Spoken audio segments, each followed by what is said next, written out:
Hi everybody, it's Steve Olson. It is December 10th, 2016 in the evening, and as you can see from that Berkeley footage that we just showed, incredible things happening in our solar system, incredible things happening around the Earth. And the first thing I wanted to talk about tonight is my good friend and brother, Captain Ron Huslow, who right now is in Arizona, getting ready to help us to hopefully get some access to the Hopi tribes and talk about the blue and red Kachina, and actually find out what they think these days. And so he's on assignment down there in Arizona, staying at a campground for $19 a night, by the way. They have showers, while I stay up here in Boise and try to find a place to live. So anyway, what we got here is, this is actually in the direction of the bright star Venus from the other night, last night actually. And because he's in that beautiful mountain, or beautiful, Arizona air, the same place where they have the Lucifer telescope, by the way, he was able to achieve some remarkable footage. And you can see here what that looks like. That's Venus right now. That's what Venus looked like last night. Why is it blue? Why does it have a big hole in the side of it? Could this possibly be the blue Kachina coming in, causing earthquakes, dancing? Because I have other photographs and videos of this thing dancing around where the tripod is stationary. Or could these be the spheres of the good, the Sphere Alliance and those kinds of things? We don't know. But what I do know is this is not something that should be up there. That does not look like Venus at all. And then we'll just take another picture of it too, as it was actually rotating in front of them. And then today, in the same area of the sky, it was completely chemtrailed. Okay, completely chemtrailed. And I just wanted to show that to everybody. And Ron, thank you for the great work down in Arizona, and we look forward to your reports. Red halo, okay? Hi, Steve. I know you've seen many halos, but this is the first time I witnessed them firsthand. I've had to send them to you. No one in my life could appreciate these. These were taken on December 10th, 2016 in Spruce Grove, Alberta, Canada, about 10 a.m. Mountain Time. This is also southeast and taken with my iPhone. It's also negative 28 degrees. But again, we have this dark, this actually shows the whole, like, a good portion of the halo, and it shows the light shooting out on the sides of it. The reason I wanted to show you this is a lot of people are mistaking this as second suns, and in fact that's the light or energy coming out from the sides of this big huge red iron oxide ball of dust that's around the sun, causing the sun to burn helium.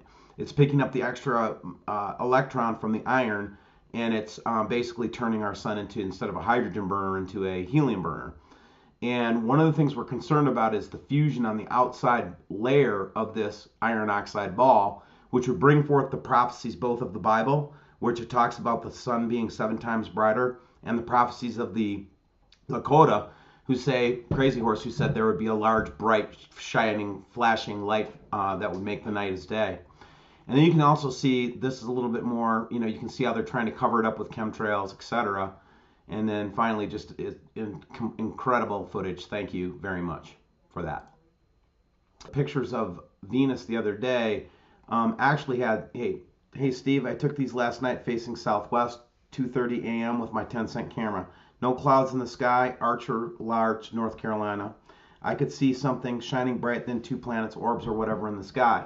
Now, I'm keeping up the solar system scope to show you that we do have Mars and Mercury around Venus, but they're not. This is probably Mars next to Venus, okay? So that's first of all. Now, could this be Mars, Venus, and Mercury? Possibly, okay? But I'm not envisioning that they would be that close in the frame. Still very compelling photographs, okay? But we have to be careful and watch our solar system scopes to make sure that, whatever. What's interesting to me is I'm starting to think that we are seeing artificial light. I know this is going to sound crazy, guys. That we're going to see artificial light, or the second sun, or the nemesis star. This is what Ron photographed that turned out blue with his high-end telescope, by the way. And then here's this dark object over here. I'm wondering if the sun is emitting so little light right now that this is really Venus, and this is the second, either the second star, or it is the artificial light source. So I'm starting to think that possibly we might be seeing something like that. Now check out this shot from Belgium today. This is weird, okay? So let's just zoom in on that a little bit. And we can see that there seems to be a large object. And I have often said, and I think I believe, and have said that I believe that, what Sam Hoffman said months ago, that we have these large, huge planets that are still far away, but we can see them. But look at all the activity in this picture, guys. It just does seem like things are starting to get a little, more interesting every day. And then here, we actually had a plasma, some type of a plasma burst in Archer Field, and this is in the WeatherCam network in Australia, and you can actually see this almost Birkeland current type thing, and that is very interesting as well. So we're seeing all kinds of wonders in the sky, just as the Bible had predicted. Okay, so here is a little ditty that I'm going to show you from Tampa Bay Downs today. The subscriber that's been sending this stuff, I wanted to thank you. Let me know if you want me to mention your name publicly, but you have been doing awesome work, so I wanted to appreciate you. But anyway, watch this work that this person does with the time-lapse photography down at Tampa Bay Downs, which is a horse track down in Tampa Bay. So this is early morning, and that's where we see this little thing pop up all the time. It's right on the horizon because it's kind of going up and down, up and down. But that looks very ominous. Anyway, so he's going to continue here and show us more of it. As you can see, it's just, it's pretty, he does a great job. Whoever's doing this, again, I won't mention your name right now, but if you'd like me to, please let me know. I'm happy to share. And any YouTube channel that you'd like us to share too, that we can go look at more of your work. So, well done, my friend. Well done.